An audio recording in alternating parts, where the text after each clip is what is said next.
Hello and welcome back to another video. Today we will be comparing the iPhone 11 Pro to the iPhone XS. So maybe you're thinking about getting a new iPhone this year, and one way to save a lot of money is going used. These are two decent options to look at in terms of used phones. So maybe you don't want to spend as much on this year's iPhone 13. Now you can look towards Swappa, eBay, or anywhere you can get one of these refurbished and see which one is a better option, and I'll tell you, one of them really is significantly better than the other in this case. Speaking of price, it's going to vary between whether you're looking at used, refurbished, or if you can somehow get one new through a carrier or something. In general, this should be a couple $100 more, but again, that's just going to vary on so many different factors, so make sure to do your research on prices. We'll start with the design, where the design is semi-similar to an extent.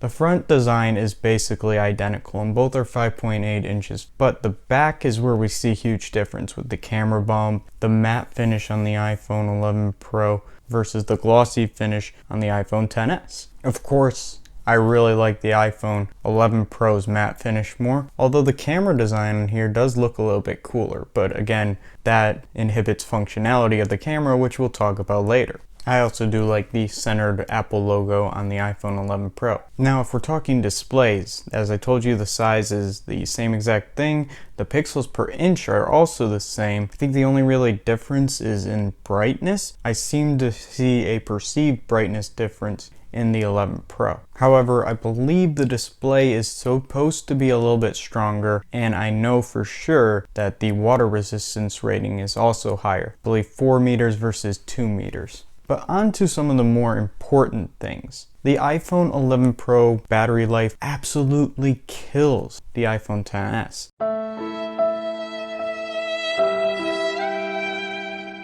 Especially if you're looking at ones that haven't replaced the battery. The XS of course will degrade more, but even as they're equal, the iPhone 11 Pro has a bigger battery and a more efficient chip running it. I see significant gains in terms of battery life when comparing the two. It's not really even close. This alone is a big reason why I'd go 11 Pro. But another reason has to be the camera, because Apple really improved their camera for the 11 Pro. You got things like Deep Fusion, which may or may not make a huge difference. You got the third ultra-wide lens, and then you got the image signal processor from the A13 Bionic.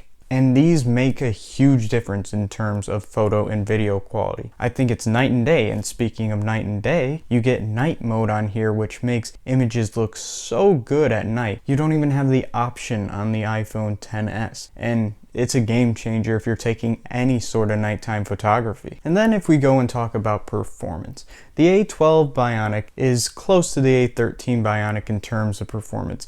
Maybe not on paper, but from my experience, both are really plenty fast. For whatever reason, they both have 4 gigabytes of RAM, but I find that the iPhone 11 Pro does a better job of optimizing that RAM so that more apps are able to stay open. For me, too many apps were closing with this in comparison. And then we should see at least one more year support on the iPhone 11 Pro than on the XS. The XS should be supported for a decent while longer, especially given how much Apple uses the A12 Bionic in other devices. And then of course we'll mention that both phones are very good for being that center of the ecosystem. You have all your Apple features, and this won't be missing out on anything in comparison. Now, we've gone over this, and you've probably noticed that I've leaned heavily towards the iPhone 11 Pro, and that's for a good reason. I think it was a very underrated upgrade, to say the least. In terms of battery life and the camera performance alone, I would go with the 11 Pro over the XS in a heartbeat. It would be worth it for me to spend the extra money, but it's not worth it for everyone to spend the extra money. And